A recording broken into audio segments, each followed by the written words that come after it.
Oui, bien sûr. Non, merci vraiment, vraiment beaucoup. Et pour finir les présentations, invite Adriana Scaletti. Welcome, Good Adriana. morning, good afternoon, everyone. To begin with, I would like, of course, to thank the organizers for the kind invitation, especially, of course, John Stillman and Paul Doban. Let's begin. I'm the coordinator, the organizer, if you will, of a little research group called Patrimonio Arquitectónico PUC here at the Pontificia Universidad Católica del Perú. Among a myriad of other things, that means that I have to try and corral a number of researchers, some experts, and some young students. So all of them individually with their own interests and priorities, but all around aspects of material culture and built heritage. Also, we are an interdisciplinary group, and honestly, that's the best part because it means that whatever we are working at, we can benefit not only from various perspectives, but also from an ample range of skills. We have members that are architects, civil engineers, historians, geographers, archaeologists, even musicians. When speaking about this particular presentation today and the range of skills and equipment and technology that comes with those different specialties, our most frequent partners have been the archaeologists and the engineers, especially since they started to lean heavily into drone tech and image colleges and stuff like that. Among them, we have frequently collaborated through the years with another group, Engineering Heritage, where Rafael Aguilar is coordinator, and later on with Luis Jaime Castillo and his team, and you'll meet them, I think, on Thursday this week. Usually what happens is that after all the images are received and all the photo composing and everything is done, there's a moment, I'm not sure if translation is the word, but yeah, something like a translation is needed to transform those images and readings into something that can be used for a specific purpose in terms of architectural projects, which is going to be the main objective of what I'm going to show you very rapidly today. I have to apologize in advance. In many cases, I could not upload the actual moving 3D models. I'm afraid my pandemic setup is not powerful enough.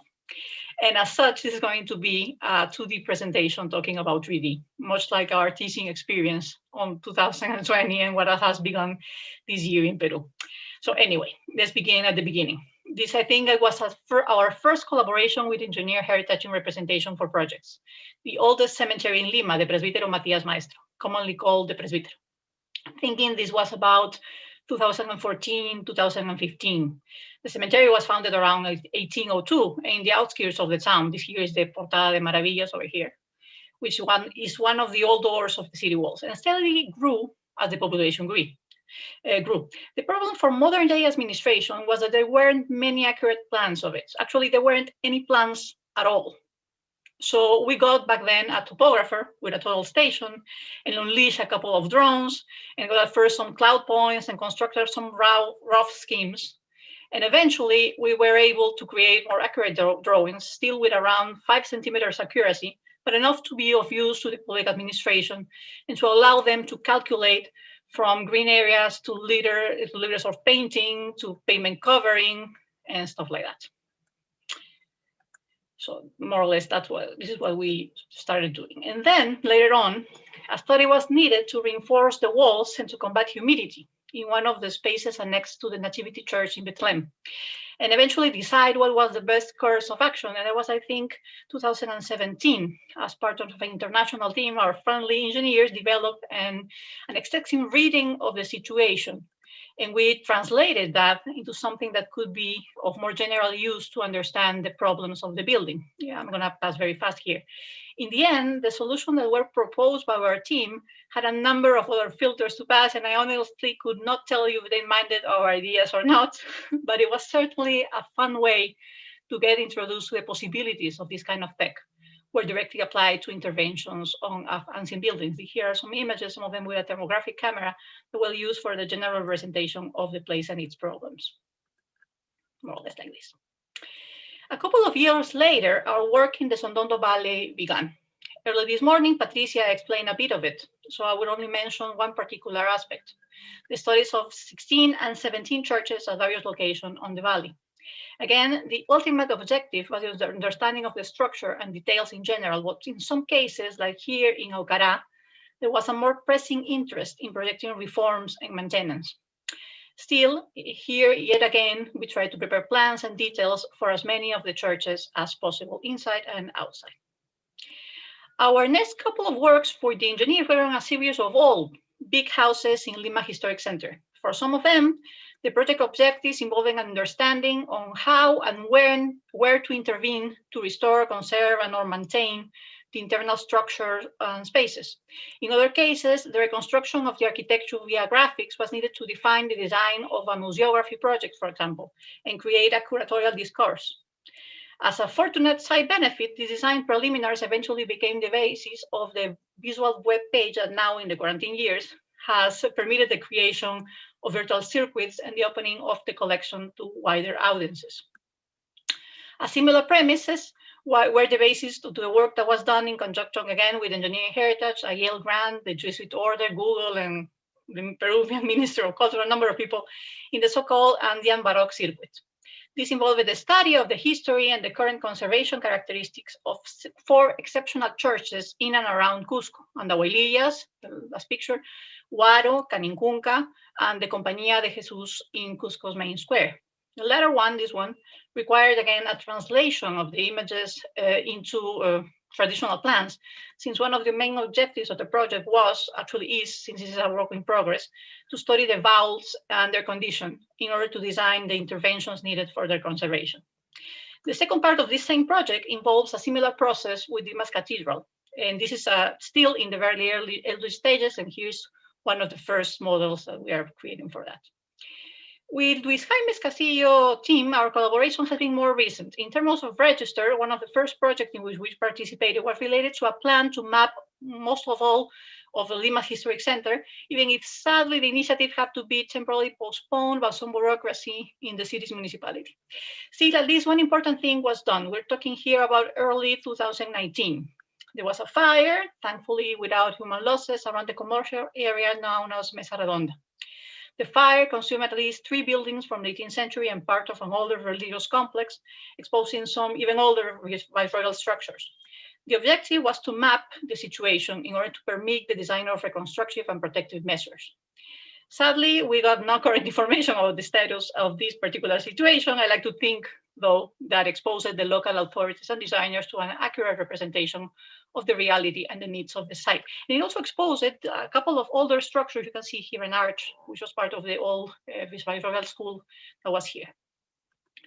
To end in a more positive note, mid-2019, we have another collaboration with our friends, the archaeologists, in a huge study of 13 or so churches in Puno by the Lake Titicaca.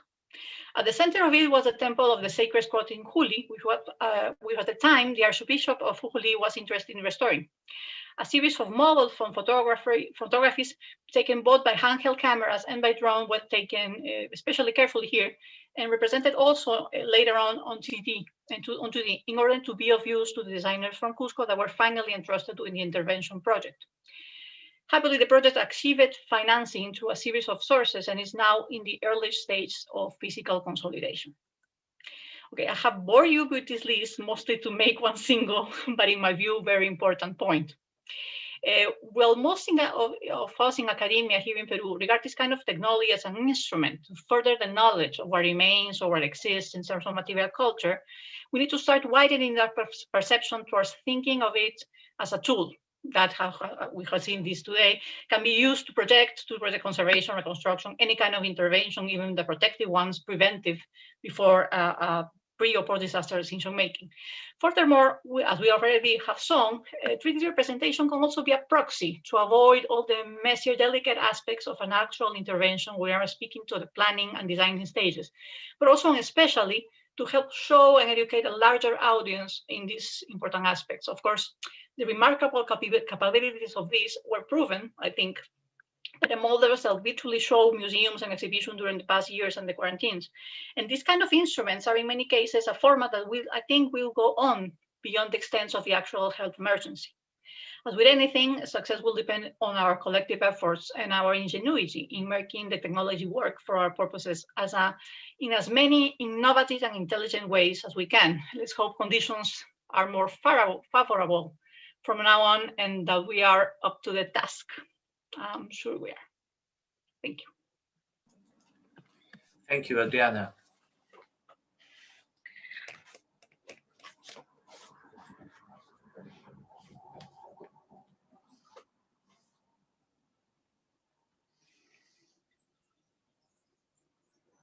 I went a bit too fast, right?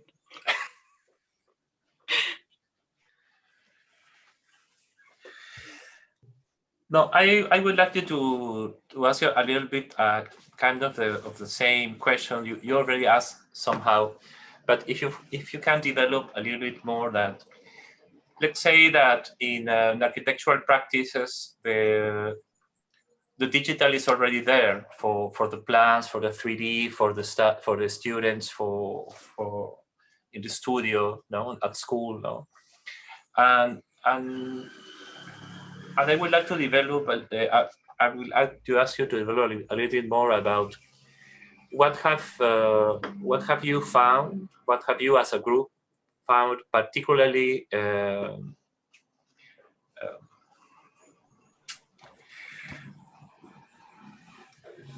What do you find in this practice of 3D modeling substantial to research or discovery for your practice? Okay, in my particular experience, and this was something that came up a lot when discussing the last project about Puno, Juli churches and stuff, was that, for one, some areas of this kind of structures, most of which are in very bad condition, very damaged and stuff, this kind of representation allows you to be there in a way that maybe you could not possibly be in terms of physical presence. I mean, there are, I don't know, towers and spaces beneath and what are crypts and stuff that I could not physically enter and check out. So this, just for that, I think this is absolutely worthwhile to discuss this kind of representation. The second thing that I think is very important in terms of scientific, the direction of this in terms of intervention, is that you can model results with these kind of things. You can practice and see what happens if you do this, if you do that, how it could look. You can have like a range of possibilities that are very visual and very easily transmitted to your clients, the population, the people interested, the authorities, whatever works around these specific structures. And since patrimonial heritage, I mean, cultural heritage in general, it's a very emotional system, very emotional theme for most of people, because it's part of something that cannot be turned back if you screw up. If you kill the patient, there's no turning back. So these kind of things help create a sense of security in the people that work around these kind of things, and you can discuss some aspects with them easily in a more direct way. So that part for me is one of the most useful parts of this kind of representation. And also, of course, there's the didactic aspect, in the sense that you can express how important is this, how big it was, or how monumental, how determinant for a city or for a town or for a site. And you can explain this to a wider audience that maybe isn't even there if you have, like here, I'm knowing Benin now, and I haven't been there any. So it's a way to expand our cultural understanding of these kind of things. I'm a fan.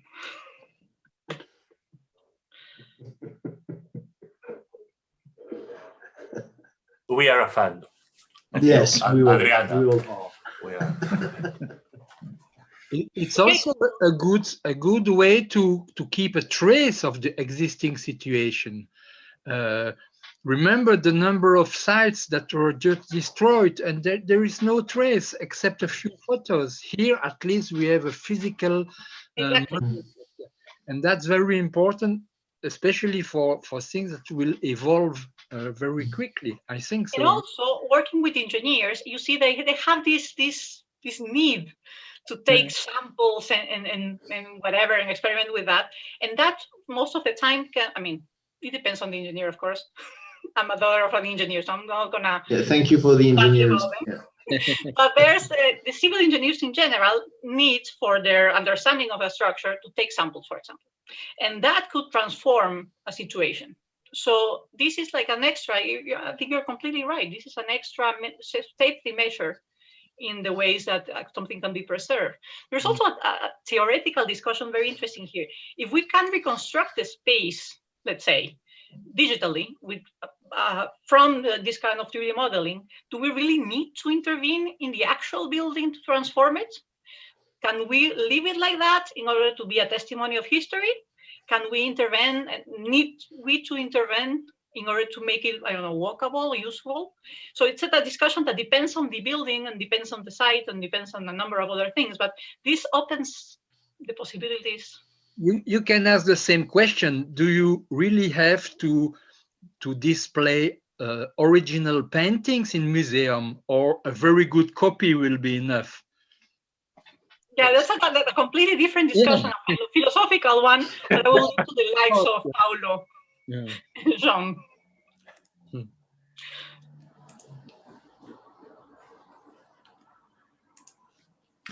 Moi, je veux bien faire une petite remarque. C'est plutôt une remarque qu'une question. En fait, c'est pour mettre dans ma tête, se mettre en perspective les interventions cet après-midi. Et en fait, je n'y vois pas clair du tout. Mais le questionnement serait plutôt de savoir comment l'usage, on en a parlé dans certaines présentations, l'usage pratique et symbolique se rejoignent sur une question unique, c'est cette tentative, et alors je ne sais pas si c'est culturel ou si c'est généralisable, cette tentative de fixer les choses. Et donc, on a vu des différentes dispositions, par exemple les maquettes de pierre, qui fixent quelque chose qui se modifie et disparaît, le paysage. On a vu, oui, la modélisation des tatas, qui est aussi, les tatas quand même, enfin, je veux dire, on peut en faire une lecture occidentale en disant, voilà les méthodes pour les préserver, pour les identifier, pour les cartographier, de manière interne, externe, tout ça. Mais ce n'est pas pour rien qu'elles sont en terre, je veux dire, c'est aussi pour disparaître. Et donc, je trouve qu'on devrait faire une géographie des différentes interventions avec leurs motivations, jusqu'aux motivations des chercheurs, l'état d'esprit culturel des chercheurs et des usagers, du logiciel, mais aussi des bâtiments. Et est-ce qu'il y aurait moyen de faire une cartographie comme ça qui essaierait de comprendre justement, de tout remettre finalement dans le champ du symbolique ou de l'anthropologique, mais généralisé à l'ensemble des parties prises en compte, donc chercheurs, responsables, acteurs, habitants. Et je trouve en tout cas que c'est intéressant de voir qu'il y a à chaque fois des curseurs comme ça sur, par exemple, la fragilité de la maquette, l'indestructibilité de la maquette, donc qui, par exemple, réunirait la pierre et le numérique, hein, comme deux choses entérinées, indiscutables pour toujours. Enfin, je ne sais pas, je parle un peu parce que je n'y vois pas clair, mais je trouve que chaque intervention aurait un apport à ajouter, même si elles sont très dissemblables, ça me semble ça me semble être rassemblable. Je me fais bien comprendre. C'est tout le concept de la représentation de la réalité, que ce soit un croquis, que ce soit une peinture, que ce soit une photographie, il y a une convention et on représente en général à l'échelle. Il se trouve que, moi je trouve que l'avantage principal de la représentation du modèle 3D, c'est justement d'avoir cette troisième dimension que le croquis, que le dessin n'ont pas ou n'ont pas de manière aussi naturelle. C'est sûr qu'une vue, un plan en coupe frontale, vue frontale, vue latérale, etc., véhicule autant d'informations qu'un modèle 3D, mais pas de manière aussi intuitive que la 3D. Donc je trouve que dans tous les domaines où la troisième dimension est importante, Mais le modèle 3D se justifie et apporte vraiment beaucoup d'informations. Mais bon, c'est certain qu'on a fait des cartes 2D depuis des siècles et ça fonctionne très bien aussi pour représenter un paysage. Mais un paysage en 3D, c'est quand même autre chose. Mais par exemple, au sujet-là, les maquettes des villes fortifiées, Oui. on a vu de tourner, il y a une cause symbolique aussi, une raison symbolique, c'est le fait que ces maquettes étaient là pour montrer que le monarque, il faisait venir ses ennemis, en fait. Ouais. Donc, les Anglais et tout ça, il les invitait, puis il leur montrait les maquettes en disant, et donc, en fait, il montrait leur puissance, sa puissance sur ses ennemis, parce qu'il connaissait les lieux, il avait la possibilité de toute puissance sur les territoires, et donc ça, c'est une fonction symbolique qui rejoint la fonction d'usage, c'est-à-dire l'usage militaire, mais on peut retrouver ça peut-être, on ne sait peut-être pas, mais j'en sais rien, si c'est vérifiable, mais par exemple, la maquette de pierre, comme on voit par exemple en Asie du Sud-Est, tout est destiné à disparaître, réapparaître. Finalement, la chose la plus solide, ce sont les rizières. Donc on dit que les rizières ont été mises en place par des sorciers, des chamans, qui donnaient les positions les plus idéales pour la tenue dans le temps. Et donc, on a des groupes, des sites de rizières qui sont là depuis plus de 1000 ans. Mais donc, je trouve ça intéressant, en fait, de voir que rien n'a changé sous le soleil et qu'on continue avec des moyens techniques, mais en fait, qui revêtent les mêmes dimensions philosophiques et anthropologiques que des modes passés depuis longtemps. Tu es en train de dire, je te sais pas, excuse-moi, qu'on a eu raison de faire ce séminaire, Frédéric. C'est ce que j'allais dire. Sans doute que les prochains jours nous permettront de rentrer plus en profondeur dans la question du rôle de la maquette. Oui. Mais en tout cas, moi, une des choses, je ne sais pas si c'est passé dans notre vidéo, en conclusion, la chose qui m'a le plus surprise avec la photogrammétrie, c'est que nous n'avons pas décidé au départ que nous allions analyser les défauts de la construction. Or, le grand avantage de la photogrammétrie, c'est de tout prendre, avant tout ce qui est visible du moins, avant toute espèce d'analyse. Or, quand on va sur place avec un œil peu habitué, on peut avoir tendance à ne pas relever tout ce qui est là. Or, il y a des cailloux, des pierres posées au sol qui sont aussi importantes à noter que les toits en paille. Or, il est possible qu'un œil averti ne prenne pas les toits, ne prenne pas la petite pierre qui traîne par terre. Et donc, ce qui est fantastique avec le relevé photogrammétrique, c'est qu'il prend des choses dont tu ne sais pas qu'elles sont pertinentes. Tu ne sais pas qu'elles sont pertinentes et pourtant, elles sont relevées et elles sont in the pocket. Et donc, tu as toutes ces informations sont données et ce n'est que parce que tout à coup, on a été mis en situation d'étudier les maquettes sous l'angle de la pathologie qu'en fait, les pathologies nous sont apparues comme telles. Mais si nous avions dû relever le Tata pour des raisons typomorphologiques, par exemple, on aurait dessiné rapidement une porte pleine ouest avec je ne sais trop combien, je n'ai pas compté combien de greniers ou combien de cases, tu vois. En fait, le problème de l'analyse, souvent l'analyse typomorphologique décide à l'avance de ce qui compte. Sélectionne. Or ici, tu prends la chose et tu ne sais pas encore ce qui compte et c'est l'analyse qui va véritablement déterminer ce qui ce qui compte véritablement, ce qui mérite d'être relevé. Tu peux J'ai trouvé ça extraordinaire comme situation. Tu peux dire la même chose d'un relevé photographique aussi. Oui, tout à fait. La photographie est exhaustive et objective. La grosse différence… mais elle est cadrée, elle cadre, voilà, elle ça. cadre Donc, toujours. Ouais, le modèle 3D permet de redéfinir ton point de vue, la hauteur, l'angle de vue, etc. C'est vraiment, voilà. important. On est en train de faire un essai, on voudrait bien faire un projet sur le Maroc pour retrouver les angles de vue que les peintres qui ont peint les Casbahs ont utilisés.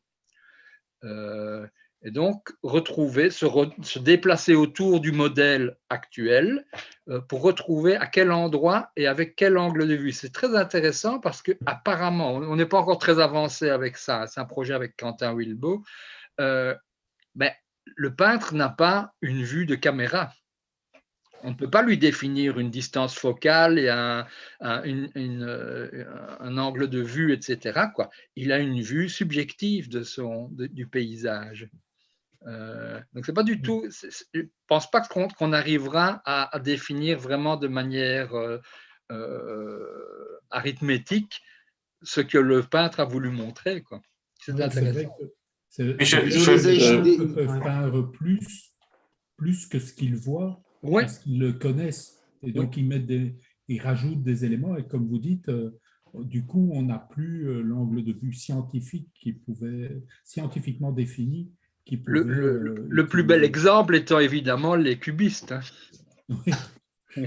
Mais je voulais ajouter que c'est ça dans les modèles 3D dont on est en train de parler, numérique 3D, on est toujours en train de discuter les possibilités à partir de la vision, non, du regard. Non? Oui. Mais les modèles numériques a cette faculté incroyable qu'ils marchent aussi comme une espèce de boîte où tu sais mettre de l'information. Donc, tu sais interroger les documents, même ces dimensions, tu n'as pas besoin de les dessiner.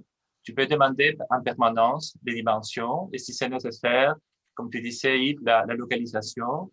Et si tu sais y mettre des informations, tu sais mettre l'histoire. Tu peux, un objet numérique, il y a plein, c'est aussi une boîte d'informations. Oui. La possibilité d'intégrer d'informations, c'est aussi une dimension du numérique, pas du 3D, mais du numérique, que c'est assez intéressant, qui change énormément mais c'est quand même le statut de l'objet, non? Ouais. C'est quand même troublant de passer. C'est Yves qui parlait des plans, des projections orthogonales traditionnelles, on va dire. Si on prend la cathédrale de Tournai, puisqu'on l'a vu tout à l'heure, pour la reconstituer, je dirais, telle qu'elle apparaît quand même comme étant un ensemble de corps géométriques et géométriquement approchables. Mais ici, on est passé par un nuage de points, et puis après, il y a des petits triangles qui réunissent les points, etc. Et donc, on passe à travers une liquidation, on va dire, ou en tout cas une disparition de l'approche géométrique traditionnelle, qui, elle, était en conformité avec la nature géométrique de l'objet représenté par sa projection en 2 dimensions. Et c'est quand même troublant comme situation. Comme tu dis, on peut encore aller plus loin, Paulo, ce sont des datas, parce qu'en plus, c'est géolocalisé et je sais à quelle distance je me trouve de la Tour Eiffel ou peu importe.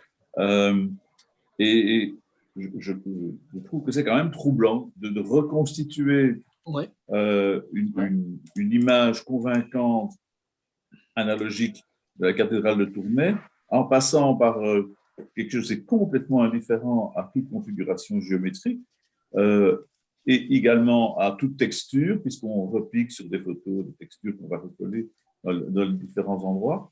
Je trouve ça troublant. Voilà. Oui. Ce n'est pas un jugement de valeur, c'est un trouble. Oui. Théoriquement, un bâtiment composé de murs plans devrait être symbolisé de manière très simple. 3 points définissent un plan et basta. Alors que dans le modèle, le nuage de points qui définit ce mur, il est horriblement complexe. Il y a une information redondante c'est celle-là qui est importante. qui est même plus embêtante qu'autre chose. Souvent, le traitement qu'on doit faire du nuage de points consiste à lisser cette information, que ce mur devienne un vrai plan, pas un truc bruité, quoi. Et c'est probablement pour ça que les modèles des Tata sont particulièrement efficaces et réalistes, parce que là, il n'y a aucun plan dans ces Tata. Les murs sont pleins d'aspérités, ne sont pas réguliers, il n'y a pas de verticale, etc. C'est pour ça que cette structure de données en nuage de points colle bien à ce modèle, à ce type de bâtiment, quoi. Beaucoup moins, le pire pour un nuage de points, c'est une tour en verre et en aluminium, hein. C'est une catastrophe, ça, à représenter. Il y a des reflets dans le verre qui sont représentés dans le nuage de points. C'est un cauchemar, ça. Alors que le bâtiment en terre, c'est parfait. Mais donc, effectivement, la représentation par nuage de points d'un bâtiment classique, c'est un peu heurtant. Je suis d'accord avec Jean, hein. Pourquoi toute cette information pour si peu, quoi? Et pour rebondir sur autre chose que tu as évoqué, Yves, tout à l'heure, pendant le premier confinement, il y a eu à Bruxelles une exposition, je ne sais plus si c'était des tableaux de Raphaël, ou en tout cas un peintre important de la Renaissance italienne, qui ont été exposés à Bruxelles à l'échelle 1 sur 1. Mais les toiles n'ont pas été déplacées, donc c'était un système de projection, de rétroprojection. Et donc, ça a été présenté comme étant quand même encore mieux, bien mieux que le réel, puisque la lumière vient de la toile. Et on arrive à ce genre de... parce qu'effectivement, la copie, ce n'est pas la même chose que l'original, en tout cas dans ce domaine-là, dans un domaine comme celui-là. Et voilà. Il faut aussi faire attention à ce genre de valeurs qui sont attribuées à des simulacres et qui ne sont que des simulacres. Donc, les photos des Tata, elles sont prises en éclairage naturel. Donc, le soleil est là. Comme la prise de vue va assez vite, on peut considérer qu'il est toujours au même endroit. Et donc, le rendu sur le matériau, il est défini. Une fois que j'ai le modèle 3D, nuage de points ou nuage en facettes, etc., j'utilise un logiciel, Blender, qui me permet de définir un point de vue, mais définir tous les éclairages que je veux. Et les éclairages qui sont basés sur les propriétés physiques du matériau. Est-ce qu'il a une réflexion spéculaire? Est-ce qu'il a une matité? C'est hallucinant tout ce qu'on peut faire, avec des résultats qui sont parfois choquants. Je peux éclairer mon modèle avec 3 soleils, par exemple, dont un a une température de couleur différente de l'autre. Je peux mettre le soleil en dessous du modèle. On fait exactement ce qu'on veut, avec des résultats parfois intéressants, souvent plutôt bizarres. C'est comme vous disiez tout à l'heure, hein, ce sont des logiciels Blender particulièrement qui viennent des modélisations de jeux. Oui. C'est pour ça qu'on va avoir 3 soleils. Oui. Et moi, je trouve que tout ce que vous venez de dire, et Jean précédemment, rejoint la phrase qui me trotte dans la tête de Renaud tout à l'heure, c'est dans la poche. En fait, c'est comme si la peinture était dans la poche. C'est comme si le bâtiment était dans la poche et qu'on peut y revenir, y faire retour. Mais par exemple, la peinture, effectivement, il y a tout, comme dit Jean, sur la question de la lumière, il y a toute une série d'aspects qui sont inatteignables en dehors de la réalité présente du tableau. Je veux dire, le tableau est une représentation, comme en fait le plan 3 vues d'un bâtiment sélectionne à dessein pour donner la possibilité de projeter, de décrire, mais aussi de projeter le bâtiment. Donc, ça ne rassemble pas tout, en fait, l'outil numérique. Mais bon, je trouve ça intéressant. Mais je trouve que le phénomène de « c'est dans la boîte », c'est comme Internet, c'est comme l'information, c'est comme ArcGIS avec toutes les banques de données sociologiques attachées. Donc, pour rejoindre ce que disait Paolo, toutes les autres dimensions de la description, c'est le phénomène du « c'est dans la poche » et ressort. Et donc, il y a tellement de choses dans la poche à la fin que pour les ressortir, il faut des logiciels pour aller chercher les trucs dont on a besoin. Donc, ça devient un monde de surcouche comme ça, extrêmement difficile à maîtriser, en tout cas mentalement, pour tout un chacun.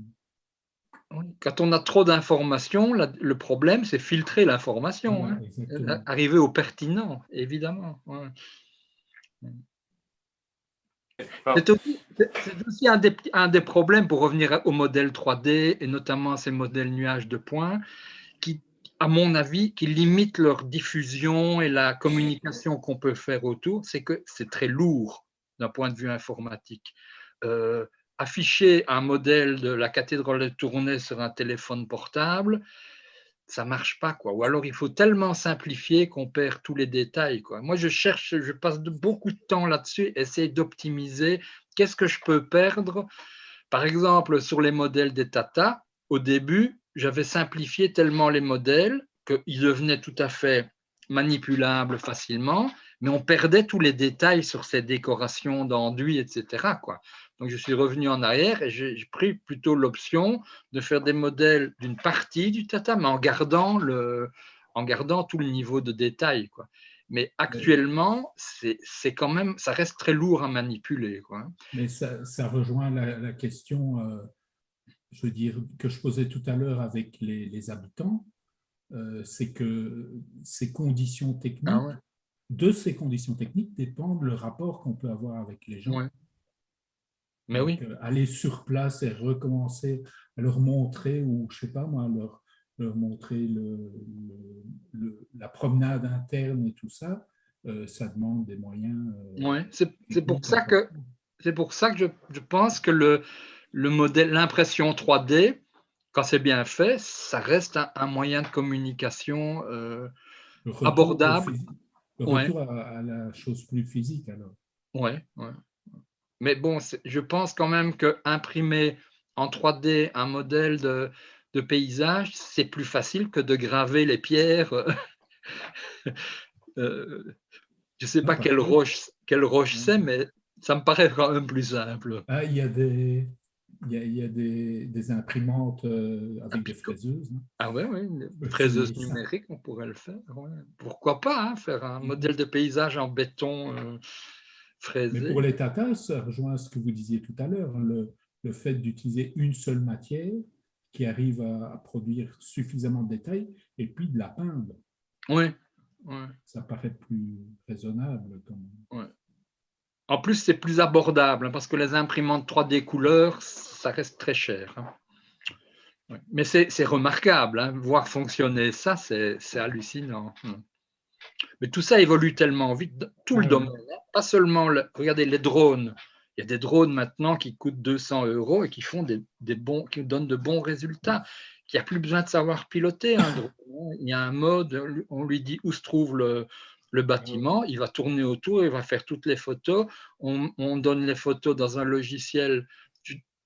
Je n'y crois pas trop hein, au truc presse-bouton et on a le résultat. Ça, à mon avis, ça reste quand même pas mal de paramètres à gérer, mais ça évolue. Il y a maintenant un module LIDAR sur certains téléphones Apple qui permet de relever, c'est plutôt pour faire l'intérieur d'une pièce, hein, mais en scannant l'intérieur de la pièce, on a en temps réel le modèle qui se crée. Quoi. C'est dans un téléphone, c'est hallucinant. C'est une technologie qui, à LIDAR, il y a 10 ans, quand j'ai commencé à m'y intéresser, ça coûtait $1 million. Bon. Maintenant, c'est dans un téléphone. Vous avez trouvé des budgets d'études, là. Ah ouais. Je me dis, heureusement que je n'en ai pas acheté un à ce moment-là, quand même. Oui, d'autant qu'il ne devait pas être super performant à l'époque. Non, ça, quand $1 million, c'était quand même le radar, le lidar qu'on pouvait mettre dans un hélicoptère avec une centrale inertielle par gyroscope. Non, c'était quand même du sérieux, quoi. Mais bon, on fait le résultat final, le relevé 3D d'un paysage, fait qu'un drone à 500 balles est le même. Hein, c'est ça. Pratiquement. Donc, ça fait mal quand même au portefeuille. Hein. Bien. Je propose que nous en restions là pour, oui, c'était très intéressant. Pour cette matinée ou pour cet après-midi. Ouais.